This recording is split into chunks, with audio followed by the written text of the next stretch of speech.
Good morning, everyone. Welcome to the webinar. I'm Gary Sonic from Epoch IP. I've been keen to bring this content to you as we've seen a real increase over the past 12 months with companies and clients needing to be cyber resilient to win business, whether that's bidding for new contracts or regulatory compliance. It seems to be high on everyone's agenda. So I'm really pleased to have cybersecurity expert Nicky Whiting join us this morning from our partner IT Governance to help us on our journey to developing a cyber resilient business. So we'll dive straight in, I think, and I'll hand over to Nicky now, and we can kick off.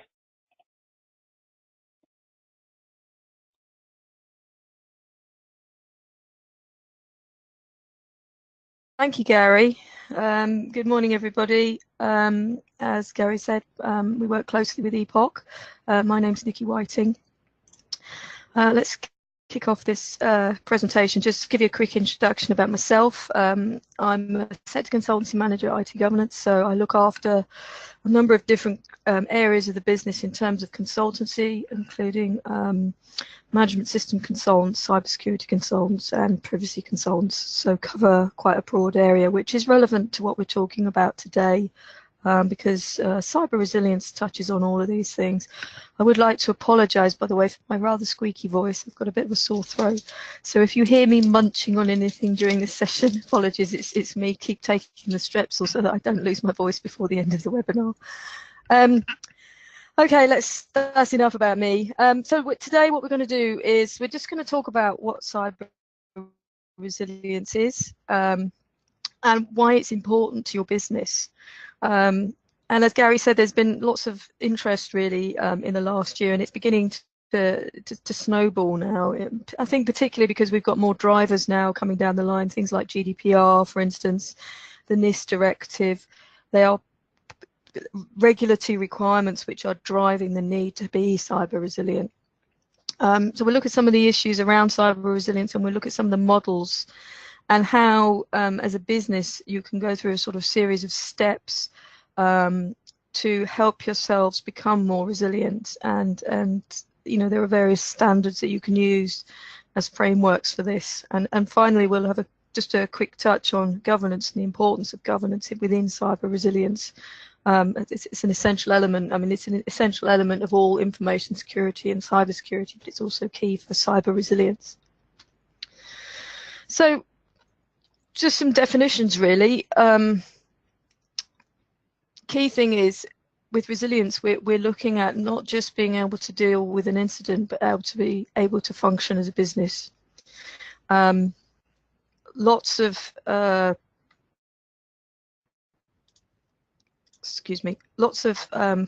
businesses may think about certain elements of resilience within their organization, but not so many look at the holistic picture, if you like. And you know, we talk about business resilience being both business continuity management and disaster recovery, and there is a difference between those, which, you know, it's kind of vague. But disaster recovery is really the process of getting all the important IT infrastructure and operations up and running following an outage, whereas business continuity is a process of getting the entire business back to full functionality after a crisis. And so we're not just looking at the IT elements of it in isolation.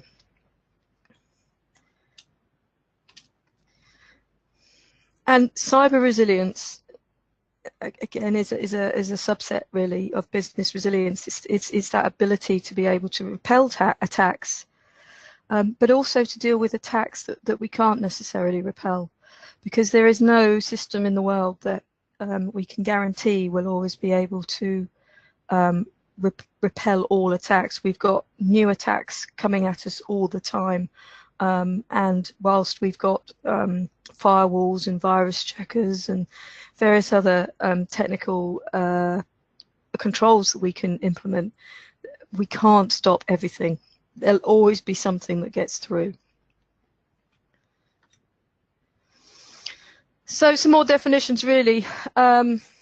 Cybersecurity, putting in place things to protect individuals and organizations from cyber attacks. It's a subsection of information security. Information security is a much broader topic that covers how to protect our information. Cybersecurity is an element of information security.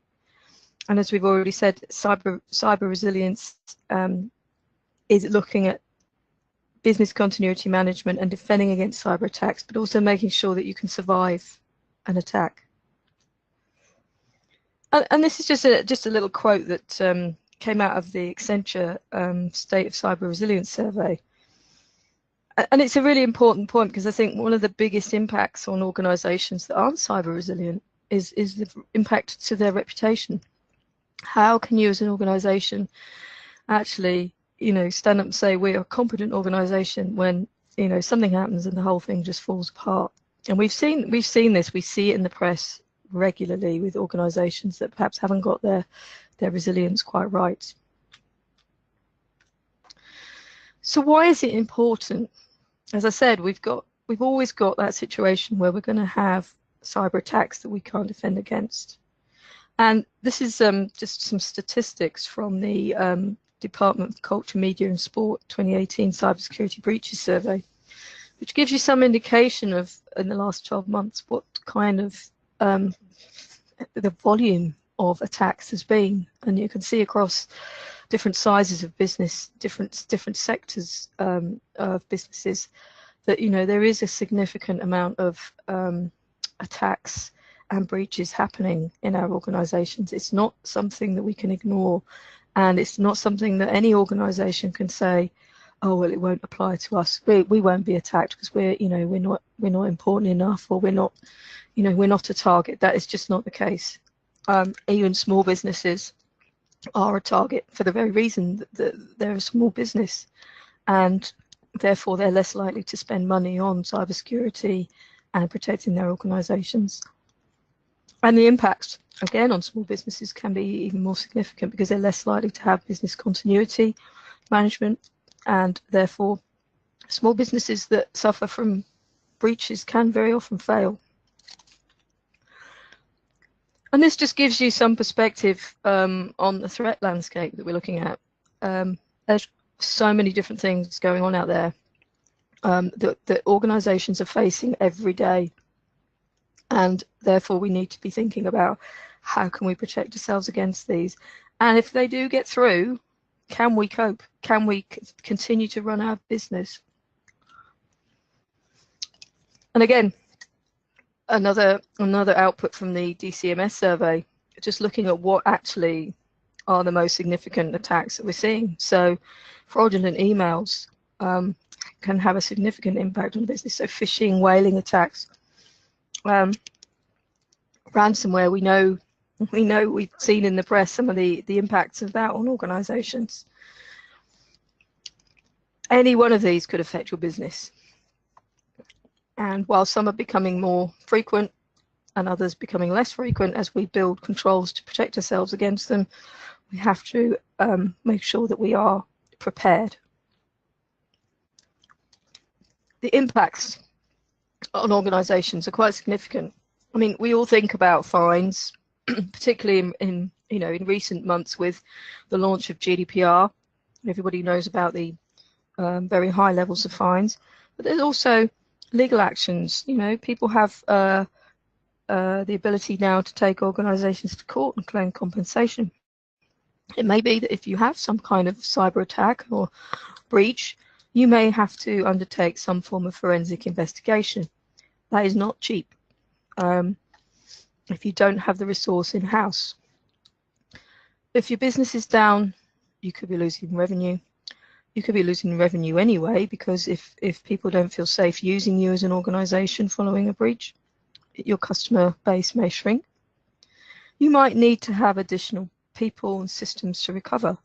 You might need to bring in people. And if we get into a situation where legal action is involved, you're going to need legal counsel as well. And they're not cheap either. In terms of reputational, we all know from what we see in the press on a regular basis, loss of trust. I mean, TalkTalk was a very good example. they had a data theft of 150,000 customers' data was stolen. They received a £400,000 fine from the ICO. That was before we went to GDPR, and I'm sure they would have had a much bigger fine had we now been under the current regime.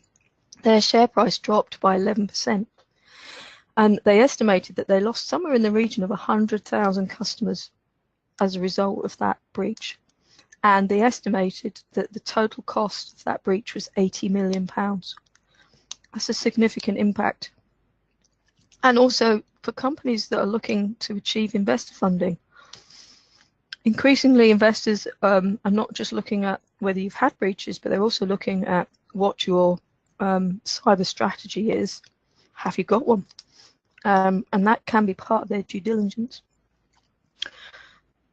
From a commercial point of view, a data breach could mean that you actually, if somebody gets into your system and gets hold of company secrets, company confidential information, it could affect your intellectual property, which obviously is an asset to your business, or affect your competitive advantage. And overall, there's the operational impacts of cyber attacks on your business. Another good example was the NHS WannaCry attack. As we know, that took out GPs, took out hospitals. People weren't able to have their prescriptions, they weren't able to have their operations, and it's estimated that that attack cost the NHS £92 million. Well, I say the NHS, that was actually all of us because we pay the taxes. And then we've got external drivers that are driving the need for more resilience, as I mentioned at the beginning. The introduction of GDPR and the Data Protection Act 2018 that has specific requirements in it in relation to making sure we're protecting personal data.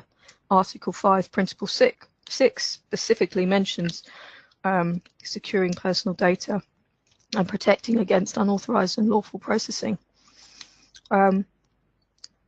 Again, Article 32 in the GDPR specifically states that there has to be an ability to restore the availability and access to personal data in a timely manner.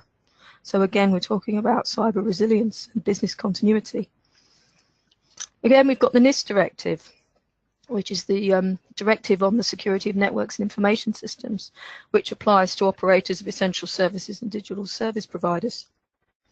Fines of up to £17 million if there aren't appropriate measures to minimise the impact of security incidents in particular sectors such as energy, transport, health, water, and digital infrastructure. Then we've got contractual obligations as well. It may be that you have a contract with a client where you need to you have an SLA, and you have to be able to guarantee that you can respond to that client within certain timescales, or you have to provide certain uptimes to that customer. So that may drive your need for a better resilience. If you've committed to being able to fulfill an order within 24 hours and you suffer a cyber attack, can you still fulfill that contractual requirement? PCI DSS is another area, the Payment Card Industry Data Security Standard, which is a contractual obligation. It's not a regulatory requirement, but all that the banks actually require people that are processing payments to actually be compliant with the PCI DSS. Again, there's a specific requirement in there to create an incident response plan that can be implemented in the event of a system breach. And that has to include things like incident response procedures, business recovery and continuity, and data backup.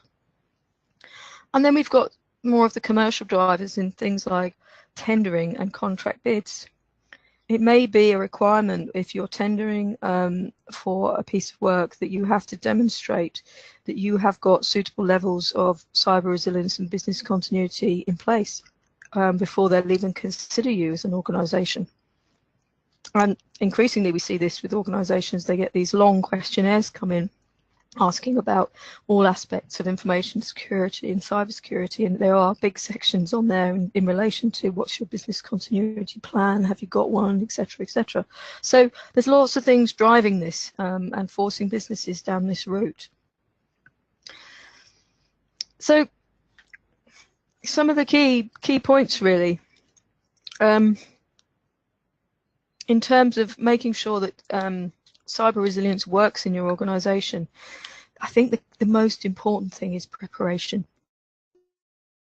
Like for a lot of things, being prepared, planning and thinking about what might happen to my organization before it happens. And that involves looking at, your digital and your physical environments, because they do impact on one another. Having a strategy, where do we want to go with this? What are we trying to achieve? Having some sort of management system. So we've got documented processes and procedures that outline what we need to do in an organization in the event of a security attack or incident. It's really important as well that we've got a team in place that have got the necessary authority to be able to make decisions and allocate resources to deal with incidents. And it's not just about defending the organization, it's about the continuity and the recovery. Continuity, different from recovery. You might have a minimum level of requirement that you have to run your business, which isn't the same as your full 100% business operations, but it's enough to keep your business going. Recovery is when you get back to your 100%. And obviously the defense is the first step. How can we stop this happening in the first place? Very key point, we need to make sure that people are aware within the organization and have the right skills to be able to know what to do if something happens. There is no point if nobody has been told that there's a procedure for this, or there's a process that we go through, if they haven't been educated on it, if you haven't done practices to make sure people understand what they need to do, it's going to be a mess. And it's really important that different attack scenarios and outage scenarios are tested before anything happens, and that should be done regularly within the organization. That gives people practice, they get familiar with the procedures and the processes they need to follow. It'll help in the event that there is actually an incident. It's a bit like the pilots you see doing their flight simulation. They spend hours doing that, practicing every kind of possible scenario that might happen, an engine going out, a fire, etc. The reason they do that is so that when it happens, they know exactly what to do, they can follow the procedures, and they can deal with it. They haven't got to think too much, because people will go into headless chicken mode. So when we're talking about cyber resilience, what we've got to look at is, as I said previously, defending ourselves, so preventative measures, detecting and then recovering. And it's a balance between these two.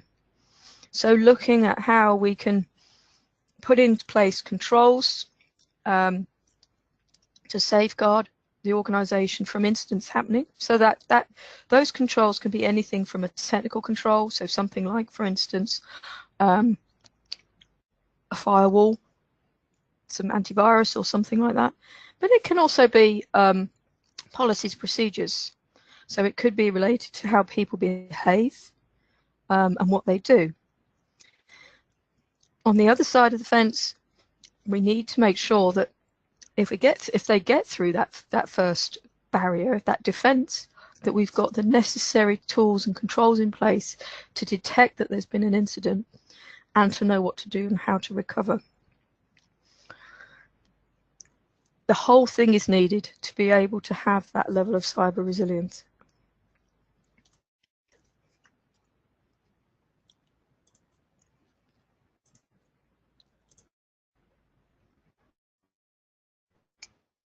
So at IT Governance, we've developed what we call the cyber resilience model, and this really just helps to see cyber resilience as a roadmap for organizations. And not everybody will need to go all the way to the end. Smaller businesses probably wouldn't, but it gives you some idea of the steps involved.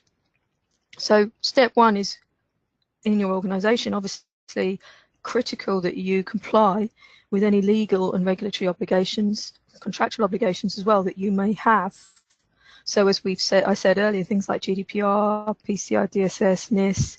If you're in the health sector, you'll be looking at things like the DSP toolkit, making sure you've covered off as a starting point the requirements of those regulations and standards and contractual obligations.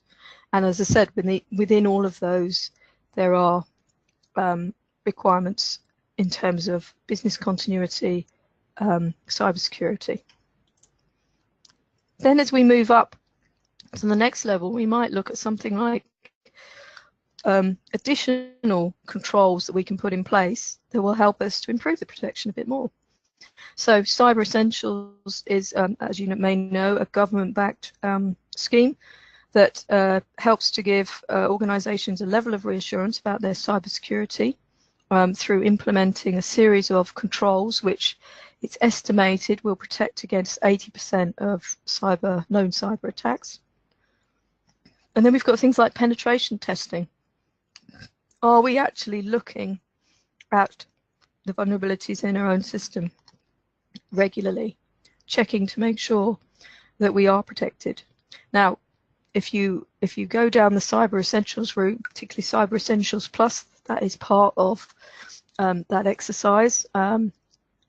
And also, if you're looking at things like PCI DSS, penetration testing is a requirement in certain instances for PCI DSS and also for GDPR. So whilst we have it further up in the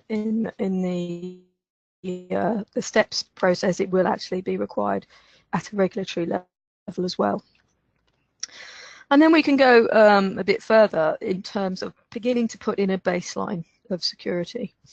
And we look at ISO 27001, which is the Information Security Management System standard, a risk-based model, which helps to identify the risks within the business and implement controls to manage those risks to an acceptable level.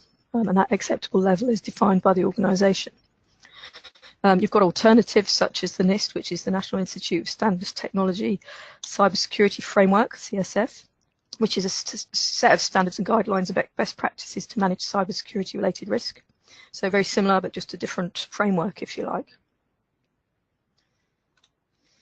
And then we start to move to the more embedded elements of cyber resilience. So 22301 is the Business Continuity Management Standard. We then look at 27035, which is Information Security Incident Management, and 2017, which is the Code of Practice for Information Security Controls for Cloud Services, which is based on ISO 27002, which is the sets of controls that you'll find within the ISO 27001 as well, but it's specifically targeting the cloud-based environment. We've also got 27018, which is, again, a code of practice for the protection of personal identifiable information in public clouds. So it's kind of covering elements of GDPR, but it's looking at it from a cloud perspective. And then we've got 27036, which is actually really critical and something that does get overlooked by organizations, looking at the information security for supplier relationships. There have been incidents, security incidents, which I will talk about in a few minutes, in relation to suppliers actually being the vulnerable point, where you've got suppliers accessing your network for whatever reason, making sure that they're secure and that they're not the weak point in the organization. Very often these days, hackers are actively targeting the suppliers of larger organizations because they know they're an easier way to get into the larger organizations than trying to attack the large organization itself. And then we move up to the last stage, really, which is building a governance framework. And there's lots of different, again, standards we can use for that. 27014 looks at information technology security techniques for the governance of information security. So it's a governance standard. COBIT is a control objectives for information and related technologies. Good practice framework created by ISACA, which is an international organisation which looks at information technology management and IT governance. So, as I said previously, we have to look at cyber resilience from the point of view of lots of different elements that we bring together. It's a holistic approach. So, looking at business continuity, how do we make sure that in the event of some sort of disruptive incident, and it doesn't have to be a cyber incident, it could be, you know, a flood, a fire, how do we make sure that the business can continue to run at a level that can sustain the business and then recover back to full operational capability? We need to look at ICT disaster recovery. How do we make sure that the critical IT functions in the business can be recovered within an acceptable timescale, which obviously is a timescale that the organisation itself needs to determine to avoid massive disruption? I mean, again, WannaCry in the NHS was a good example of that. How quickly could they recover? And then we need to look as well at incident response. The whole process of how we manage incidents. What is an incident? What do we do if there is an incident? And what process have we got in place to make sure that if there is an incident of any description, that we reduce the damage to a minimum and we reduce the recovery time, so we get ourselves back up and running as quickly as possible.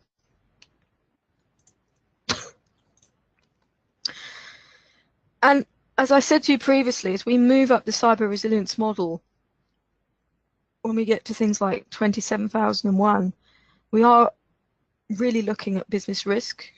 What is the risk to the organisation? But you know, that applies further down the scale as well, because we should be looking at risk when it comes to things like PCI and GDPR as well.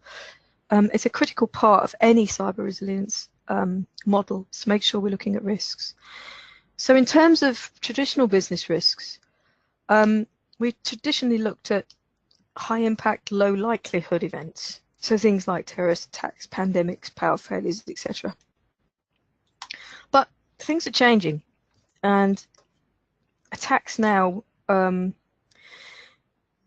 much more blended in terms of the impact that on an organisation by taking out elements of the IT can be very significant. So now we need to look at not just the business continuity, but the information security management side of things. How are we going to deal with this? It also requires ICT continuity, another standard 27031, which can help us integrate that within a business continuity management environment. And as I said previously, incident response. We've got standards such as CREST, which is an international not-for-profit accreditation and certification body that represents and supports the information security market, and I'll show you some slide a bit later on about the incident response model that CREST has identified. And then, as I said previously, we've got ISO 22301, which is the International Business Continuity Management Specification. So to get ourselves to a resilient position, we need to be looking at elements of all of these. So, as I mentioned earlier, the next stage really in as we're moving up that cyber resilience model, once we've got our basics in place, our regulatory and statutory obligations, and we've done our pen testing and cyber essentials, we're then looking at a more systematic approach. So something like an ISMS, we can use ISO 27001. There are within that standard particular areas that address business continuity and incident response. So it is a good starting point. We've got Control A15, which looks at supplier relationships, which, as I said earlier, is actually very critical for businesses. A16 looks at information security incident management, making sure there's processes and procedures to deal with incidents. And then we've got A17, which looks at business continuity management. So it's a key stepping stone in that path to cyber resilience.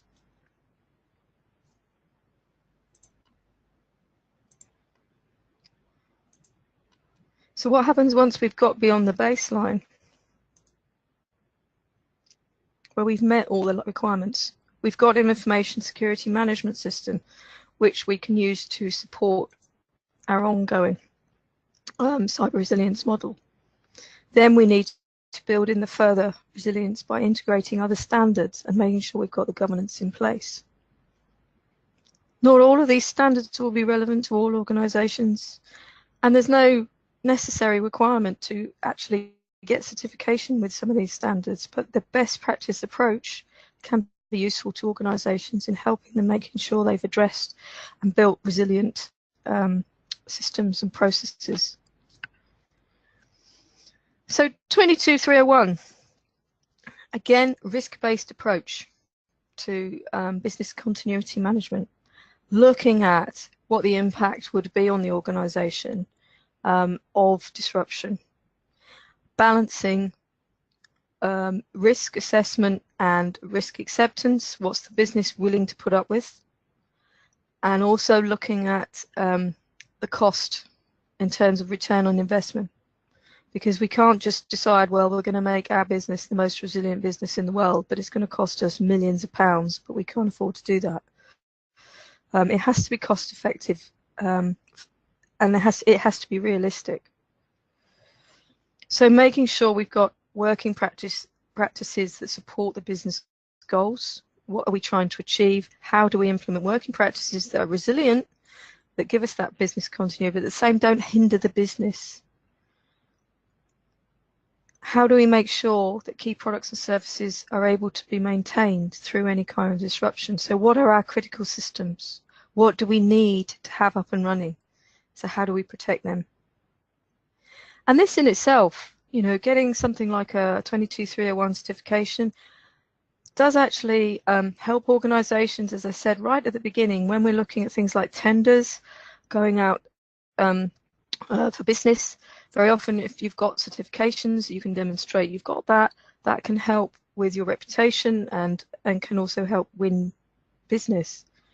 And it demonstrates to others, whether that's suppliers, customers, whatever, stakeholders, that you're serious about making sure your business can continue. And it does give you those marketing opportunities as well. And when we're looking at business continuity management, we'll be looking at business continuity plans. So that's the actual plan that we invoke in the event of an incident. So we link the incident response process such that we know exactly when we need to invoke a business continuity plan. So when we need to fire up our emergency backup server farm that we have, for instance, when we need to switch to our secondary internet connection because somebody's just drilled through it in the road.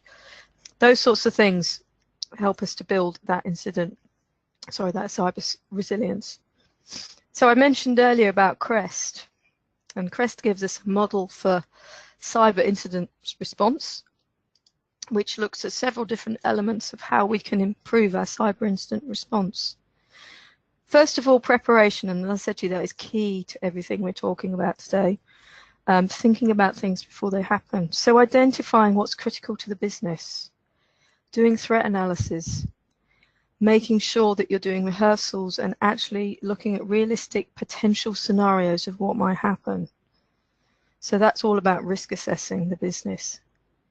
Looking at what the impact is across the business, particularly people, process, technology, and making sure there is a framework in place to deal with incidents. So processes, procedures, everybody knows what they've got to do. And making sure that you're reviewing the readiness state.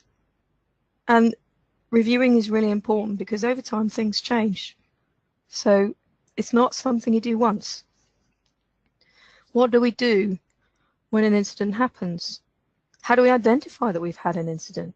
It's quite common in organizations that it takes a long time before they actually recognize that they've had an incident.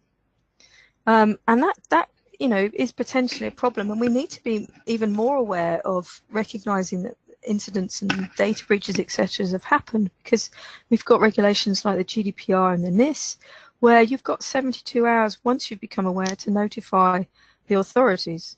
So becoming aware as soon as possible has advantages in that you can deal with it quicker, but also it has advantages from the point of view you can potentially limit the damage. If you don't know that someone's breached your network for over 100 days, and that's not an uncommon time scale, there can be an awful lot of damage done in that time, an awful lot of records stolen. We've seen that recently with various data breaches. I think the Marriott breach had been going on for quite some time. Making sure we know what to do and how to investigate the situation once it happens. So what are we trying to achieve? How do we look at what's happened? And then making sure appropriate actions taken. So again, this comes back to planning. Thinking about what kind of action needs to be taken for different scenarios. You won't be able to capture all those scenarios. We never will, because there'll always be something happens that we hadn't thought of. But being able to look at the most likely scenarios and having the appropriate actions in place. And then being able to recover systems, get things back up and running. And a really important step in incident response is follow-up. Making sure we look and review as to what happened. So once the panic's over, we've responded, we've got our systems back up. We've got a little bit of time then to look at it more thoroughly. We might need to report it to stakeholders, partners. As I said, we may even need to report it to authorities. Reviewing what happened, reviewing how the organisation responded to what happened. Did we do it right? Did we follow procedure? Were there problems with the procedure that we need to address so that next time we do it better? And then communicating that around the business and updating any processes, procedures that we need to update. Finally, monitoring. Are we getting these? Are we seeing a trend in these types of threats? Are we seeing these attacks happening on a regular basis? What's happening out in the industry? Is there a trend towards more phishing attacks? Is there a trend towards more other types of attacks? And are we seeing those trends in our business? Because that can then feed into the preparation process in terms of what we need, what scenarios we need to be considering. Key thing when we're looking at incident management as well is to make sure that we are integrating incident management with any kind of help desk environment so that it's logged, it's recorded, it goes through a system. And then making sure we've got robust tested processes and responsibilities. And again, this largely relates, it's very similar to the CREST model, but this comes about from the 27035 Information Security Incident Management Standard. So here we're looking at making sure we've got somebody responsible for cyber incidents, making sure we've got a response team so that there are key people in the organisation that know what to do, making sure we can detect, report and assess any incidents and then respond to those incidents and continually improve. So you see there's a lot of crossover here in this standard between this standard and the CREST model of cyber incident response. Both of them effectively doing the same sort of thing. And as I said to you, supply relationships are very important for cyber resilience. The Target breach a few years ago was actually the result of one of their suppliers. It was their air conditioning supplier. It was one of the biggest breaches to hit a US retailer at the time, and it was estimated that hackers stole up to 40 million credit and debit card details from shoppers who'd visited the stores during 2013 around Christmas time. And Target actually estimated that the cost of that breach was around $212 million. So again, significant impact on the business. So traditional supply chain, we need to look at who are our suppliers, what access do they have to our systems. And they very often can be the weakest link. We also have to think these days about the cloud supply chain.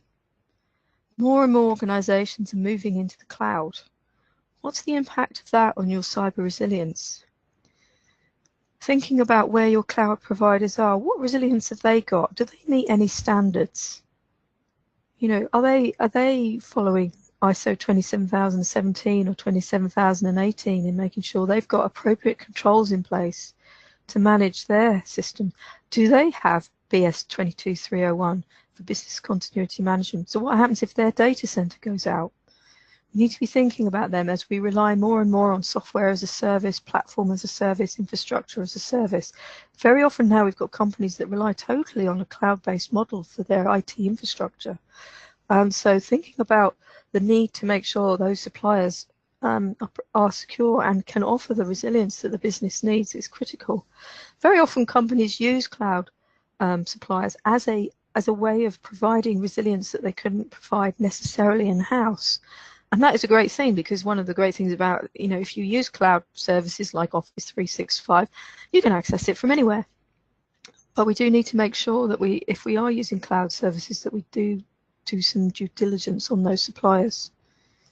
And thinking about, you know, just taking it back to things like GDPR as well, you know, there is an emphasis now on making sure we've got contracts in place with cloud suppliers, making sure that we're meeting the requirements of GDPR Article 28 in relation to the controller processor relationship, which covers, you know, have we got the necessary resilience in place and security. So finally, last step really, but something that whilst we've got it at the end of our cyber resilience model, is something that you'll find is built into a lot of the standards we've talked about on that roadmap to cyber resilience. So governance needs to be in place way earlier in the process than just at the end of that that model. I mean, we need good governance for GDPR, NIS. We need there are specific requirements in GDPR for accountability and accountable directors. There is requirements within ISO 27001, 22001. Sorry, 22001. Governance is an essential part of implementing those standards. There are specific elements in relation to that. So what we need to be thinking about from a governance point of view is the board needs to be engaged. The cyber objectives and the business objectives, we need to understand what they are. So looking at making sure that we are able to deal with incidents, using our resources to the best of ability. We're competitive, we've got agility. Looking at the risks. Who's attacking us? What is the potential threat? Who are the threat actors that might be attacking us? Have we got intellectual property that actually is valuable to us, and are we protecting it adequately? I spent a lot of time a few years ago working for a startup where everything in the organization, essentially the whole value of the organization was the intellectual property, and making sure we'd got the right level of security in place to protect that. What other potential risks are there from the point of view of access to sensitive information? As I said previously, with GDPR coming along, that's become a higher level board-related issue now. And compromising commercial data. We do more and more transactions online. There is so much credit card information flying around, so much financial information and personal information. The risks are there. So as a board, we need to be looking at making sure we are directing security management and business activities, looking at policies, procedures, plans, getting involved, evaluating proposals of how, as an organization, we deal with the threats that we face, and then monitoring performance. So the board should be regularly discussing cyber resilience, cyber incidents, compliance, and that should be, and there's a very strong communication element to this as well. Obviously, stakeholder requirements are an important part of feeding into the board. What do the stakeholders want? What do they expect? But also talking to the stakeholders, communicating with them, making them aware of what the organisation is doing to protect the organisation against cyber attacks.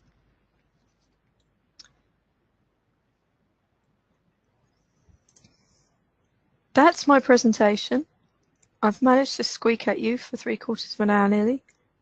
If anybody's got any questions, you can post the questions into the webinar question box, and I should be able to see them. So I'm happy to answer anything. If you want to post that now, I'll give you a couple of minutes to do that. Deathly silence if you're gone to sleep.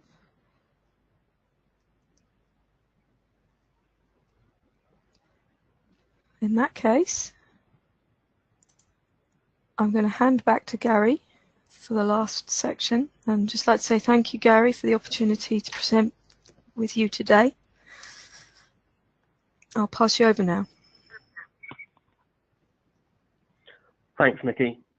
I'm not sure how many strepsils you got through then, but that was great. At 3.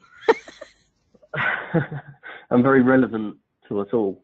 There's definitely kind of nuggets of information that I think we can all take away from that, and action, definitely. So if anyone would like to learn more about the services and products IT governance provide, or would like to know more about Epoch's managed services that we provide that can help you become more cyber resilient, then obviously contact myself via the details on the screen. We will be following this up and sending the recording and a copy of the slides to you all very shortly. So yeah, thanks again, Nicky, and I'll wrap it up. And thanks for joining the webinar, and I hope everyone has a great day. Okay, thank you.